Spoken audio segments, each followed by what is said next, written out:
En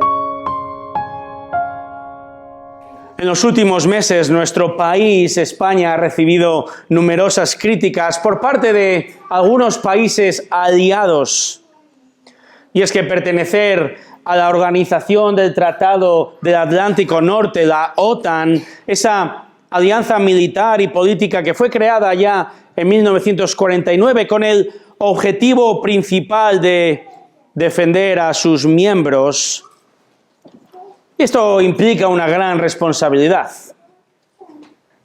La crítica de los aliados surge debido a que España se niega a comprometerse a dedicar el acordado 5% del PIB en defensa y seguridad para el año 2035.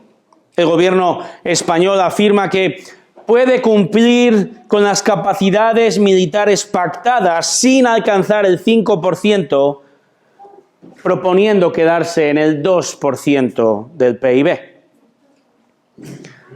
No quiero entrar en consideraciones políticas en esta mañana, pero hay una cosa bien clara.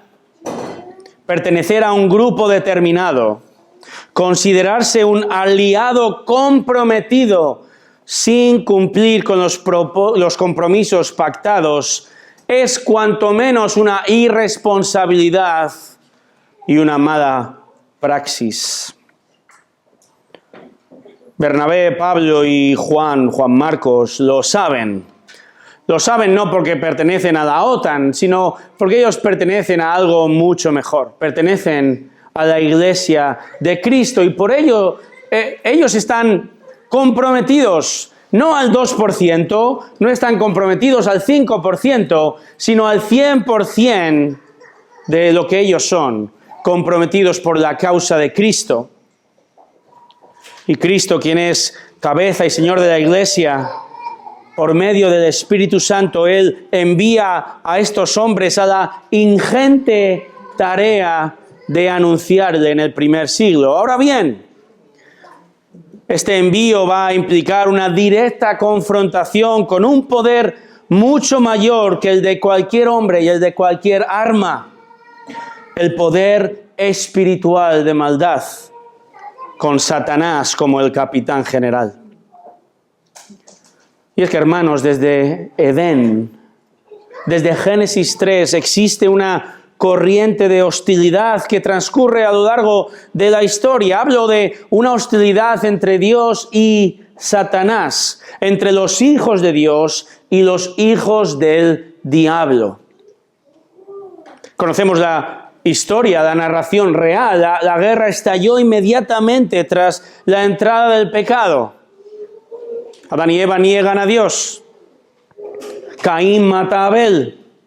Faraón se levantará contra Moisés. Saúl contra David. Jezabel contra Elías. Los profetas enviados por Dios serán rechazados e incluso asesinados. Y el mismo Cristo, la simiente, Dios encarnado, es crucificado.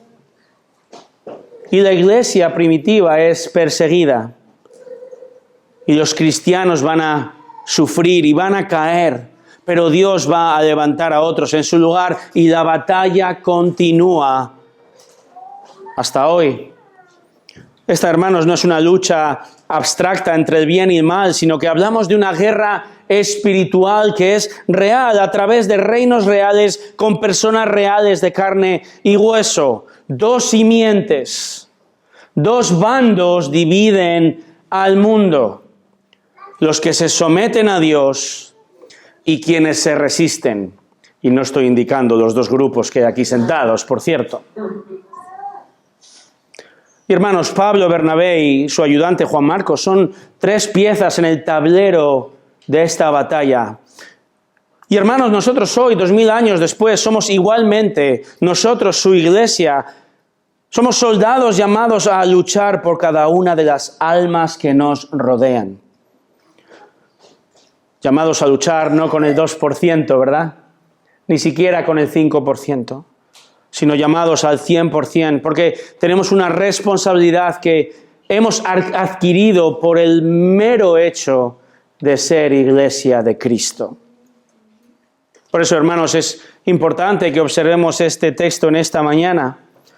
En esta mañana donde vamos a ver las maniobras estratégicas que muestra la palabra. 3 maniobras estratégicas de la Iglesia de Cristo para que podamos combatir por la salvación de cada alma, de cada incrédulo.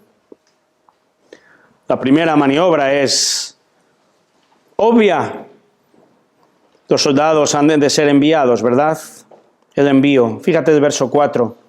Ellos pues, enviados por el Espíritu Santo, descendieron a Seleucia y de allí se embarcaron para Chipre. Tras un periodo de entrenamiento, el soldado es enviado a la batalla, ¿no es así? En este caso, 3 soldados. Versículo 4 comienza con un ellos, Bernabé, Saulo. 2 soldados clave, 2 soldados entrenados que han pasado un año formando a la iglesia de Antioquía, pero ahora el Espíritu Santo tiene una misión estratégica para todos ellos. Y es que la primera iglesia bíblica de Antioquía, si queréis llamarla así, está a punto de convertirse en el referente misionero del primer siglo.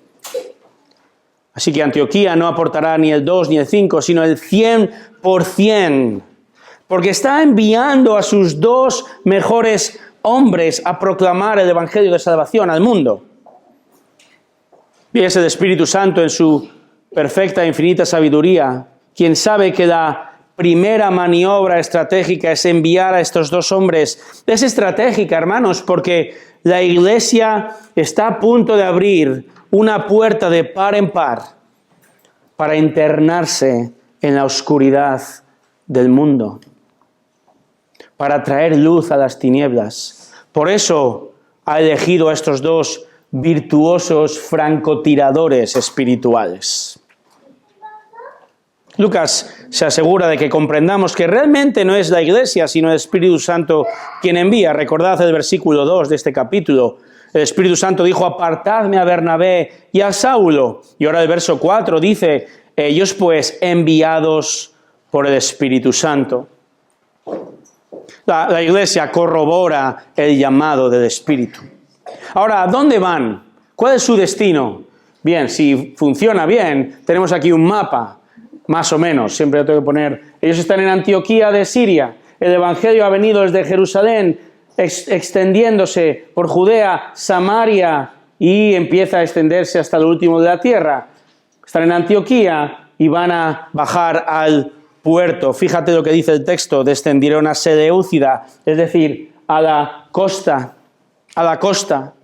y allí se embarcaron hacia la tercera isla más grande del Mediterráneo, la isla de Chipre. Ahora, ¿por qué allí? ¿Qué tiene Chipre de estratégico?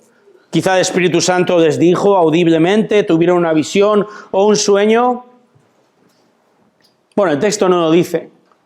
Pero la razón más probable es que, si recordáis, Bernabé era chipriota.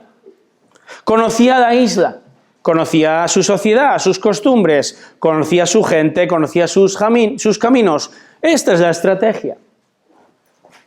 Dice el verso 5 que se embarcan y llegados a Salamina proclamaban la palabra de Dios en las sinagogas de los judíos y tenían también a Juan Marcos de ayudante. Llegan a Salamina, la ciudad más, o Salamis, en este caso, la ciudad más grande de la isla. Lucas, si te das cuenta, menciona la palabra sinagogas en plural. Para que una ciudad en este tiempo pudiera tener una sinagoga, los judíos habían impuesto que al menos hubiese 10 hombres judíos adultos. Y la historia cuenta que esta isla tenía una gran colonia judía que se había asentado en la isla desde la época de Alejandro Magno. Así que, hermanos, tenemos 2 factores muy importantes. Bernabé es de allí. Número 2, existe una gran colonia judía, sinagogas donde pueden ir a predicar a Cristo. ¿Qué mejor lugar que acudir ahí a la sinagoga para anunciar a Cristo, tanto a los judíos como a los prosélitos?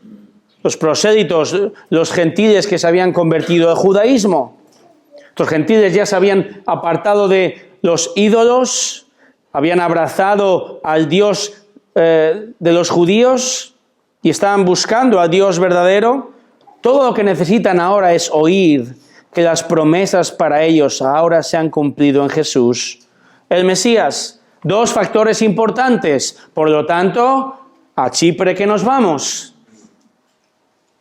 Hermanos, obedecer la voluntad del Espíritu Santo muy a menudo simplemente implica tomar decisiones racionales y coherentes, sea en las misiones, sea en cualquier área de nuestra vida. Por ejemplo, hay una iglesia bíblica en Santiago de Compostela. Yo quiero crecer en mi conocimiento, obediencia y adoración a Cristo. ¿Qué mejor lugar donde asistir? Buena elección, hermanos. No esperemos voces del cielo. Ya tenemos su voz escrita delante de nosotros en esta tierra. Estos hombres, entonces, junto con su ayudante primo de Bernabé, Juan Marcos, llegan a Salamis o Salamina y dice el texto que proclaman la palabra de Dios, anuncian a Cristo, porque esa es su misión. Para eso han sido enviados. Pero si te fijas ahora, Lucas no va a pasar tiempo allá, sino que ahora pone la mira en otro lugar. Pafos, verso 6. Después de haber recorrido toda la isla hasta Pafos, encontraron a cierto mago, un falso profeta judío llamado Bar Jesús, que estaba con el procónsul Sergio Paulo, hombre inteligente. Este hizo venir a Bernabé y a Saulo y deseaba oír la palabra de Dios. Probablemente de un camino a otro fueron de ciudad en ciudad a lo largo de la isla anunciando a Cristo desde el este al oeste. Habíamos visto, hermanos, que Antioquía la llamábamos Las Vegas continental. Pero Pafos lo era en la isla. Esta ciudad era famosa por un gran santuario dedicado a la diosa Afrodita, a Venus. Durante 3 días en la primavera, este lugar se convertía en la capital del mundo conocido, la capital del pecado y el desenfreno. Pafos era un lugar de tinieblas. ¿Qué mejor lugar que ir allí estratégicamente y anunciar a Cristo? Porque los sanos no necesitan médico, ¿verdad? Es allí donde Lucas nos presenta ahora a Bar Jesús. Literalmente significa hijo de Yeshua, hijo de Josué, hijo de salvación. Significado totalmente contrario a quién es él. Dice el texto que es un mago y un profeta falso judío, un chamán, un hechicero, un hombre de conocimiento de lo espiritual, de lo oculto, de lo malvado, un hombre que manipula a la gente por medio de encantamientos, por medio de ritos. ¿Y cuál es su fin? Influir, controlar poderes trascendentes para solucionar problemas públicos o privados. Lucas también lo llama falso profeta, porque dice comunicarse con la divinidad, con sus pronunciamientos, con sus afirmaciones. Y hermanos, no todo el que sostiene una doctrina errónea es un falso profeta, todo hay que decirlo. Un falso profeta es aquel que engaña deliberadamente a otros, aposta. Y Lucas expresa que sus afirmaciones acerca de Dios, él mismo lo llama falso profeta. Hermanos, el poder de las tinieblas es un trepa. Ha aprendido muy bien a trepar desde Edén, a trepar hasta las altas esferas de la sociedad. Estos magos chamanes eran muy apreciados por reyes, por gobernantes. ¿Recuerdas a Faraón en Éxodo con sus hechiceros? Recuerda a Nabucodonosor en Babilonia con los magos. con razón, el procónsul llamado Sergio Paulo, no es nombre de ningún futbolista brasileño. Sergio Paulo, siendo hombre inteligente, cuenta con sus servicios. Y aquí, hermanos, es donde hemos de pararnos un momento. Porque nada de esto es un ejemplo a imitar, ¿verdad? Los cristianos debemos desechar toda falsa espiritualidad, rechazar los poderes de las tinieblas. No debemos ignorar esa realidad, cuidado. Recuerda el texto en Efesios 6:12.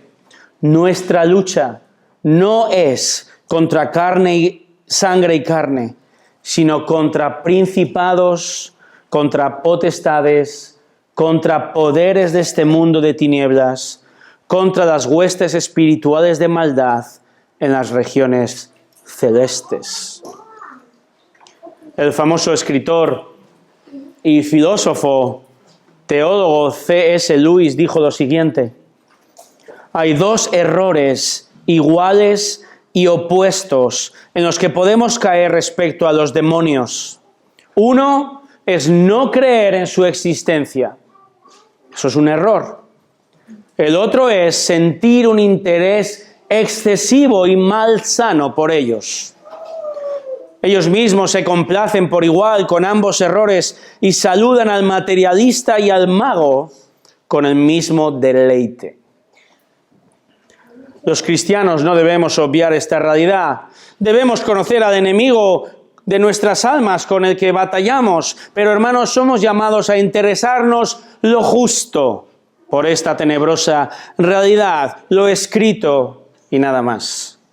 Cuidado, no juguemos con el poder de la oscuridad. El cristiano no puede, no debe participar ni directamente ni indirectamente en ritos, conjuros, ni juegos de espiritismo. No debe participar en el fruto de las tinieblas, ni andar con aquellos que participan en esto. ¿Qué asociación tiene la luz con las tinieblas? La justicia con la iniquidad. Ninguna. Hemos de recordar que Jesús triunfó sobre esos poderes y autoridades. Él los ha derrotado. Él nos ha sacado a nosotros del dominio de las tinieblas y nos ha colocado en su reino de luz. Colosenses 1:13, Colosenses 2:15. Desecha la oscuridad. Bar Jesús no es sino uno más en la innumerable lista de marionetas de Satanás. Cuidado. Satanás y sus demonios son malvados, pero extremadamente inteligentes. Saben que para poder mover los hilos de este mundo, de esta sociedad, no hay nada mejor que influir a los gobernantes. De hecho, a veces la palabra de Dios da a entender que detrás de ciertos gobernantes existen poderes de maldad. Si leemos en Daniel capítulo 10, verso 13, leemos acerca del príncipe del reino de Persia. Daniel implica que se trata de un ángel de maldad enviado a influir a la nación persa. Cuando leas Isaías 14, te va a costar discernir si el autor habla del rey de Babilonia, Sennacherib, o si habla de Satanás, el lucero de la mañana derribado a causa de su orgullo. Igual que Ezequiel 28 se refiere al rey de Tiro, porque con el lenguaje utilizado parece que da a entender que habla de Satanás. Satanás influye en los poderes de este mundo, hermanos. Satanás es el príncipe de las tinieblas, pero usa una luz cálida y sonriente para engañar y lograr sus propósitos. Su eficacia es limitada cuando se presenta como enemigo, claro, pero es muy poderoso cuando se presenta como un amigo, cuando se presenta como un ángel de luz. Sea un político, sea un influencer, sea un artista. No es que todos sean malos, no me malinterpretéis.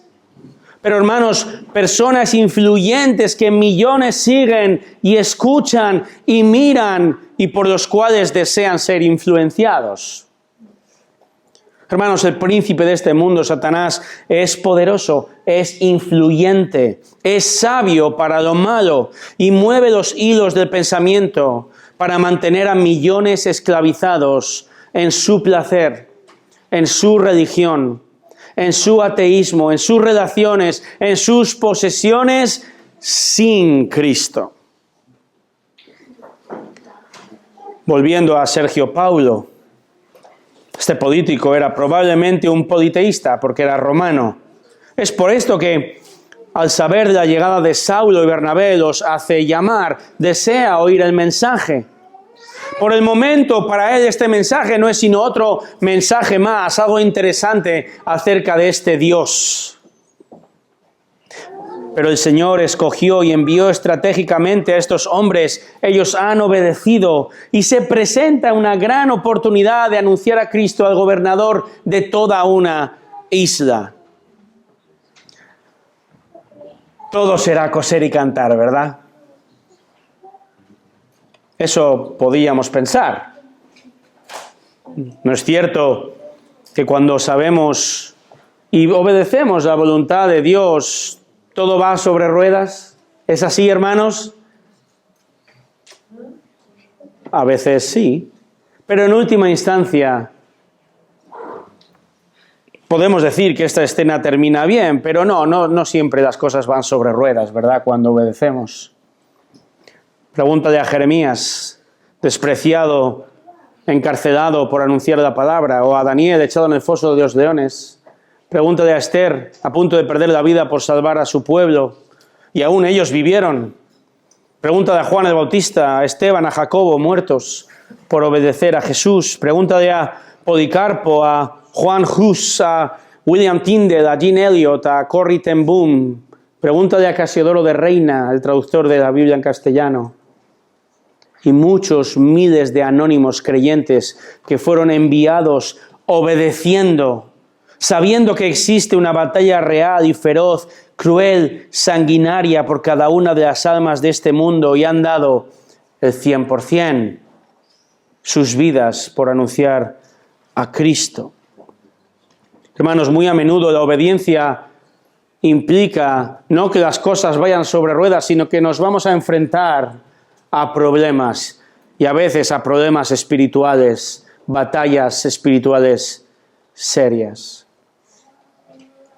Y el rechazo, hermanos, y el sufrimiento y los problemas, aún la muerte, podría implicar una aparente derrota en la batalla espiritual. Podría, pero nunca en la guerra, pues Dios es quien envía.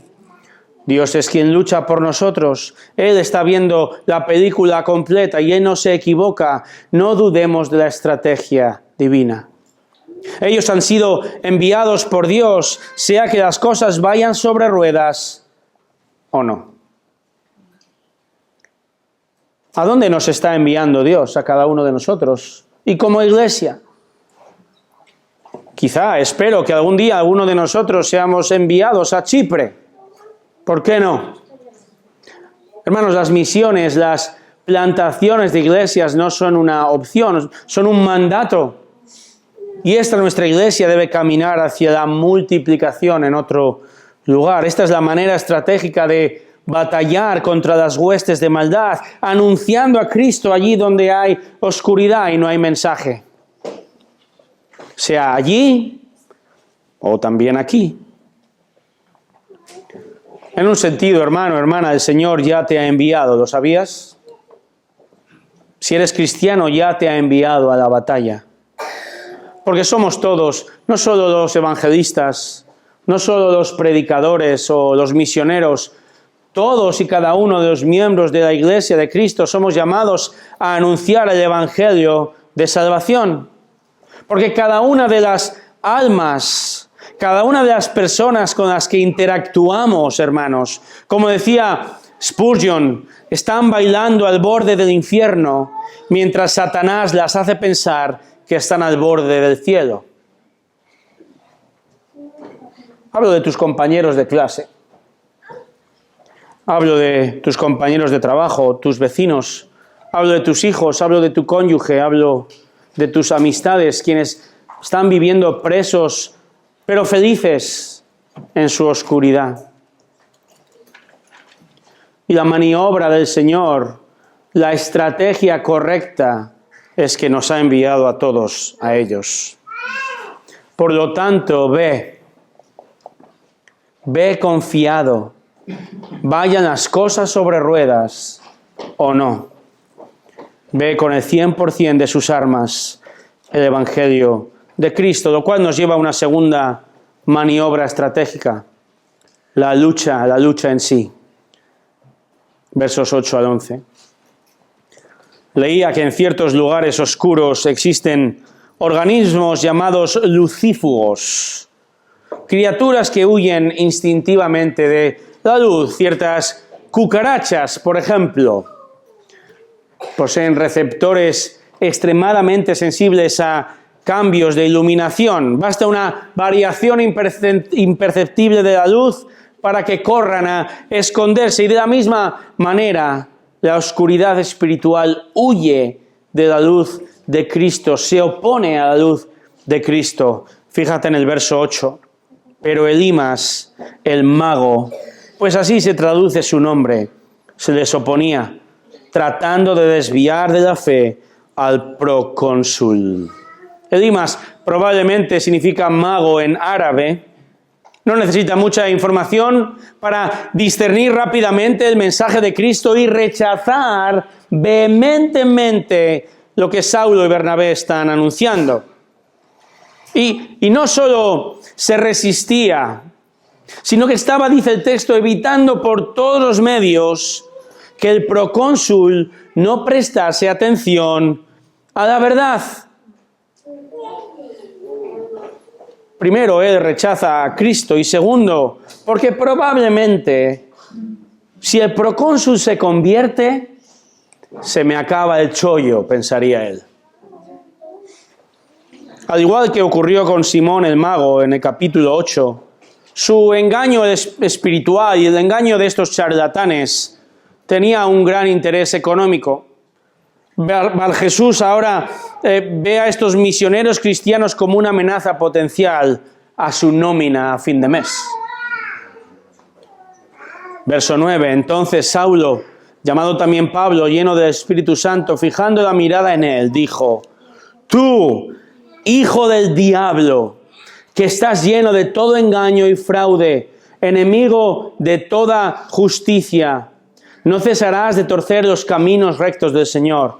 Ahora he aquí, la mano del Señor está sobre ti, y te quedarás ciego, y no verás el sol por algún tiempo. Al instante niebla y oscuridad cayeron sobre él, e iba buscando quien lo guiara de la mano. Saulo, cuyo nombre es Pablo en latín, no es que se lo cambió. Saulo, Pablo, sabe algo.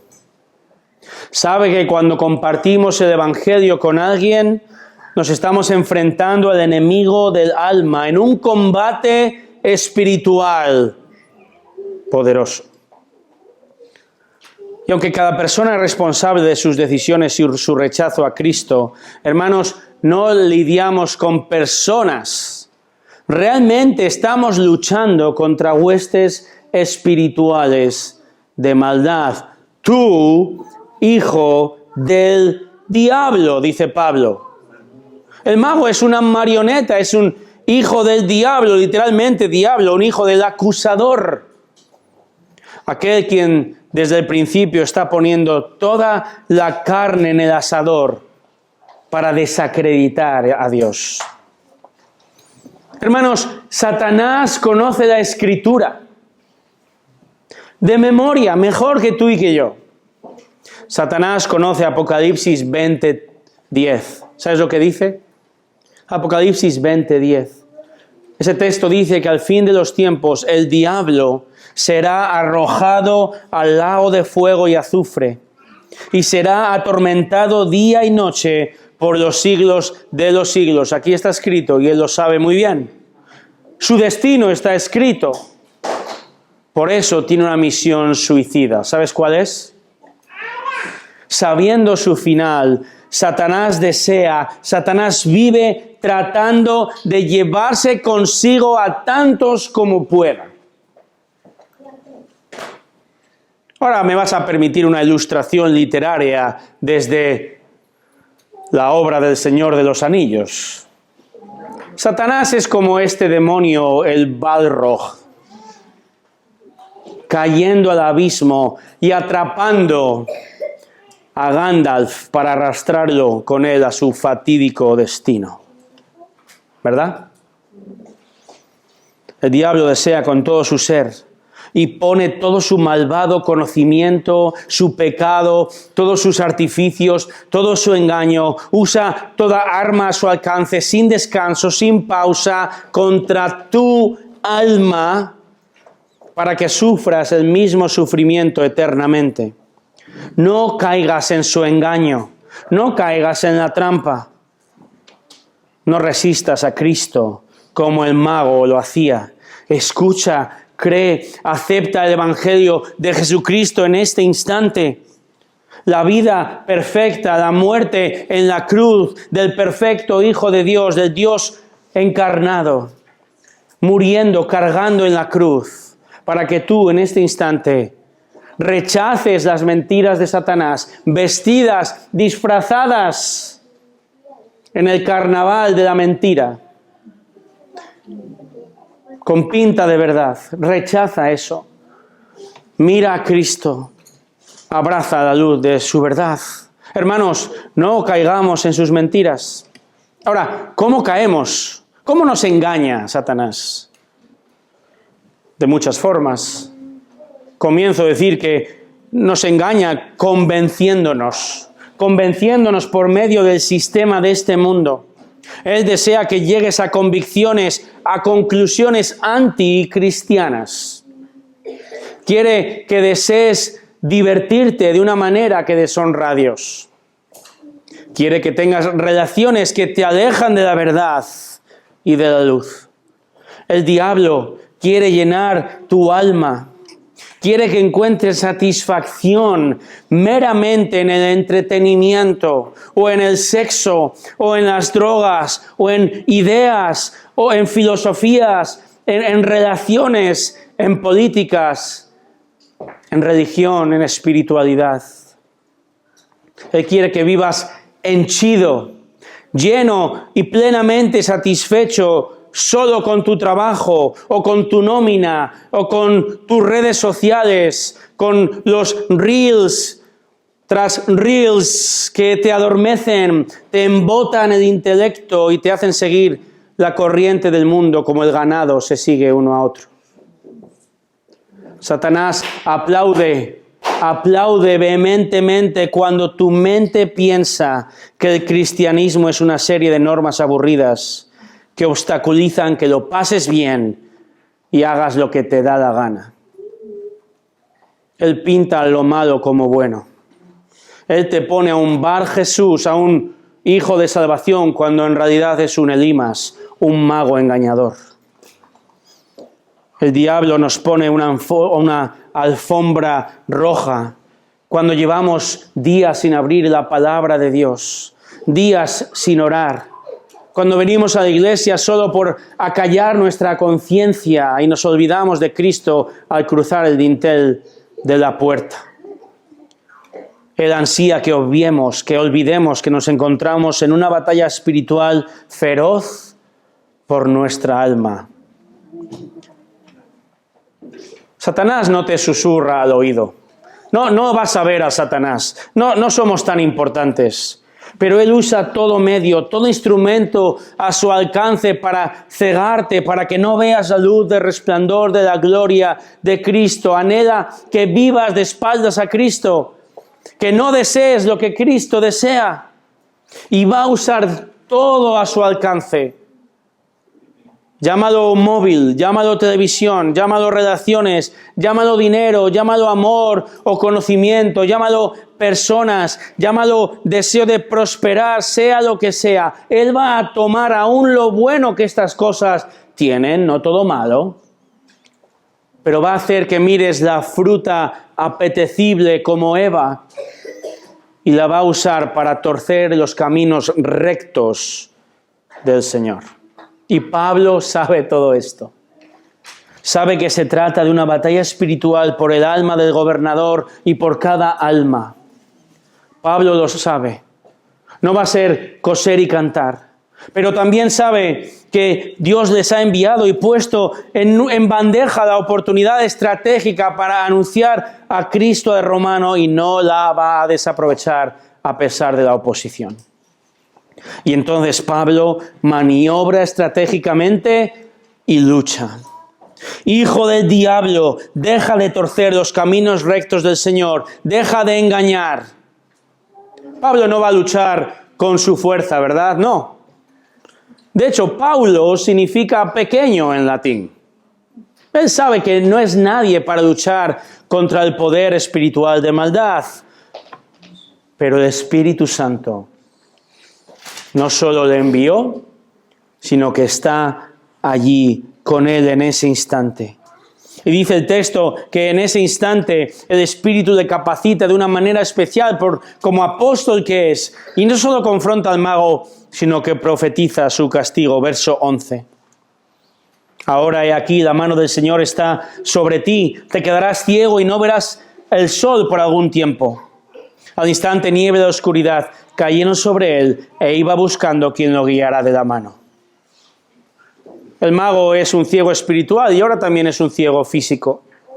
Y esto, hermanos, no es contramagia. No es venganza personal que Elimas queda ciego. Es Dios mismo quien interviene en esta situación para frustrar este opositor del Evangelio. Ahora, fíjate en esta frase del verso 11. Por algún tiempo. ¿Te has dado cuenta? Por algún tiempo. No para siempre. Quiero pensar que esta ceguera sea temporal, porque a pesar del pecado del mago, Dios le esté dando la oportunidad de arrepentirse y volverse a Cristo. Esto me recuerda, hermanos, que mi pecado, nuestro pecado del pasado, no es más poderoso que el perdón que Cristo nos ofrece constantemente en el presente. Esto me recuerda que la paciencia de Dios se muestra en que tú y yo seguimos con vida. Y si tú no eres creyente, estás hoy aquí con vida, como una oportunidad más de volverte a Cristo. Iglesia, la lección aquí es la siguiente. Sé consciente de que estamos en una lucha espiritual. Sé consciente de esta lucha. Cuando en la mañana del 7 de diciembre de 1941 los japoneses atacaron la base naval de Pearl Harbor, muchos militares estadounidenses pensaban al principio que se trataba de un simulacro, de unas meras maniobras de entrenamiento. Por eso no activaron las defensas de manera instantánea, porque no esperaban un ataque real. Y el resultado fue catastrófico, ¿verdad? Esto no puede pasar con nosotros. La batalla por tu alma, por el alma de cada persona es real, es constante, no es un simulacro. Y ocurre de manera constante aquí, en nuestra mente. Incluso ocurre aquí entre nosotros, su iglesia, y por supuesto ocurre ahí fuera y se ha cobrado la vida de unas 7,000 personas en este mundo mientras yo he estado predicando. La iglesia es llamada a ser consciente de la lucha y maniobrar, ir y luchar. No físicamente, no contra carne ni sangre, sino con la palabra de Dios en el poder del Espíritu. Ahora, ¿cómo podemos luchar, hermanos? Lucha orando al Señor. Ora al Señor por protección. Luchamos orando. Luchamos también preparándonos en la palabra de Dios. Y luchamos hablando, confrontando con la verdad, confrontando la mentira primero de nuestra propia mente y también la mentira de otros. Sí, se ha acabado el tiempo de los apóstoles de profetizar una ceguera. Nos encantaría poder hacerlo algunas veces, ¿verdad? Pero no se ha acabado el tiempo de confrontar con la verdad a aquel que proclama mentiras anticristianas. Sea en nuestro hogar, sea en nuestra mente, sea en la iglesia, sea donde sea. Hermanos, esto no es falta de amor, no nos confundamos. Es todo lo contrario. Amar al incrédulo y aún al hermano equivocado. Pero amar al incrédulo, como en el contexto, es decirle la verdad. Y no hay mayor verdad que el fuego eterno y la oferta de perdón de Cristo. Algo más en lo que pensaba desde este texto, y creo que es importante, una implicación más. Hermanos, no desechemos rápidamente a aquellas personas que se han opuesto a nosotros. Decimos en español, mientras hay vida hay esperanza. Esta es una máxima que se cumple aquí. Oremos igualmente que esa ceguera espiritual sea temporal. No desechemos a estas personas, no te rindas, no les abandones porque no han respondido bien. Recuerda que estas maniobras son para combatir por la salvación del incrédulo, no son contra el incrédulo personalmente. Es por ello, iglesia, que somos llamados a tener misericordia de toda persona, por muy engañada que esté, por mucho que rechacen a Cristo. Ellos son nuestro campo misionero. Ellos necesitan ser liberados de la esclavitud del engaño, de sus falsas creencias. Ellos no son nuestros enemigos. Nuestro enemigo, de hecho, no son los medios liberales, no es la comunidad homosexual. Nuestro enemigo no es el ateo, ni siquiera el adorador del diablo que vive en el tercero izquierda. Nuestro enemigo es Satanás mismo y las huestes de maldad. Por lo tanto, veamos al incrédulo con misericordia. Vayamos y luchemos con el Evangelio en el poder del Espíritu. Y hermanos, en tercer lugar, esperemos sus resultados. Esperemos sus resultados. Número 3. El soldado es enviado, el soldado lucha y el soldado espera el resultado de la estrategia. Antes de leer el versículo que vamos a leer ahora, yo hubiera dicho, ¿sabes qué, Pablo? No merece la pena salir de allí. Pero este versículo trae un resultado esperanzador. Verso 12, entonces el procónsul, cuando vio lo que había sucedido, creyó, maravillado de la doctrina del Señor. Esta conversión parece que en un principio se relaciona con el castigo que había cegado al mago. Dice, cuando vio lo que había sucedido. Pero fíjate, realmente se relaciona con su reacción ante, dice el texto, la doctrina, la enseñanza del Señor. Eso es lo que le dejó asombrado. Él creyó el mensaje de Cristo que había sido proclamado. Todo porque Pablo decidió quedarse, luchar por este alma, y el Señor en este contexto salvó al romano. Si yo fuera Pablo, hermanos, abrazaría al escritor, a Lucas. Así es, Lucas.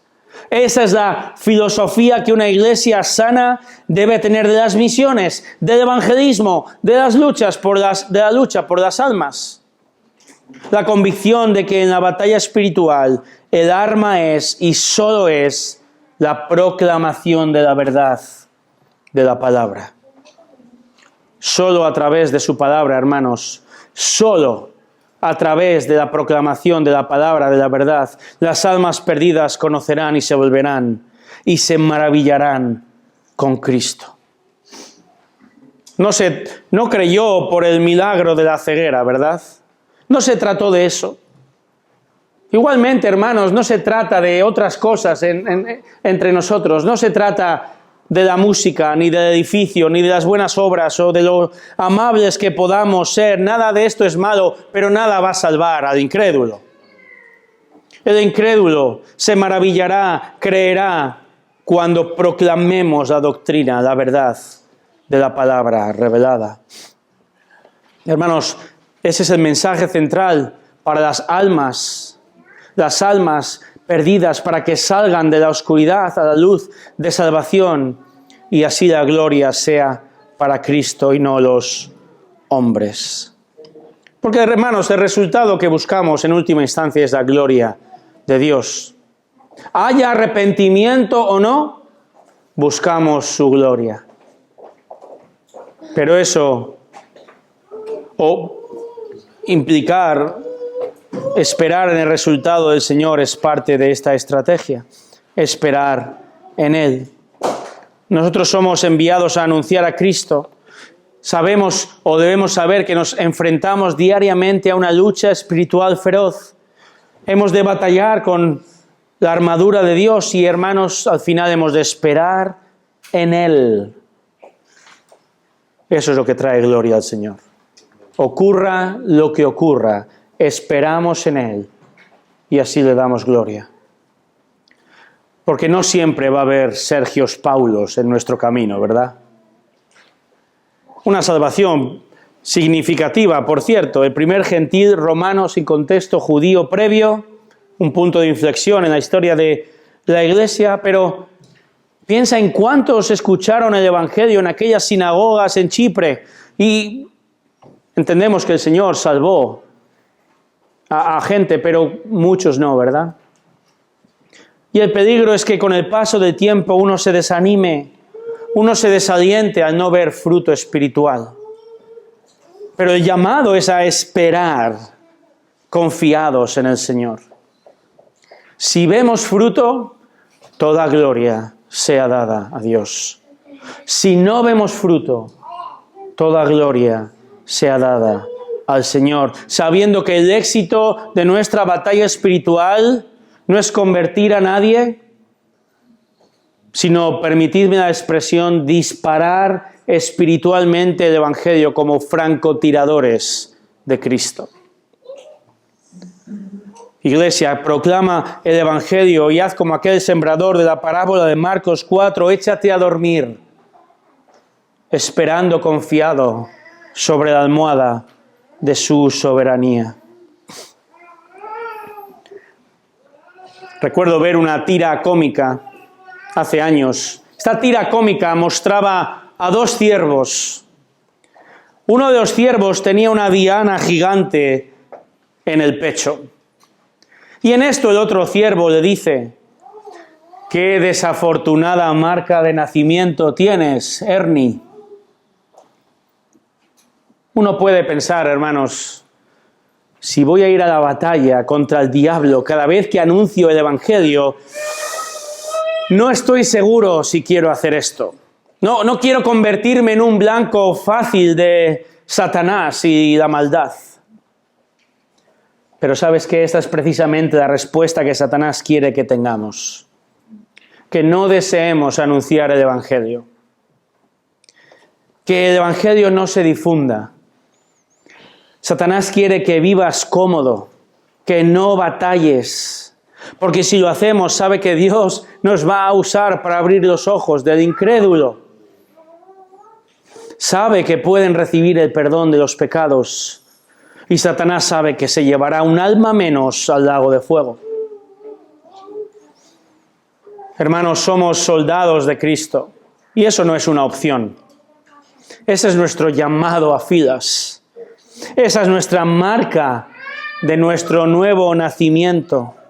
Nuestra única opción es ir a la batalla por cada alma. Como reza la máxima militar, que nadie se quede atrás. Por eso, hermanos, hemos de ir con todo. Es nuestra responsabilidad por el hecho de pertenecer no a la OTAN, sino a la Iglesia de Jesucristo. No vayamos con el 2%, ni el 5%, ni con el 90%. Vayamos con todo armados con el Evangelio de la verdad, maniobrando estratégicamente, enviados, luchando, esperando que Dios sea glorificado, sea cual sea el resultado final. Oremos, hermanos.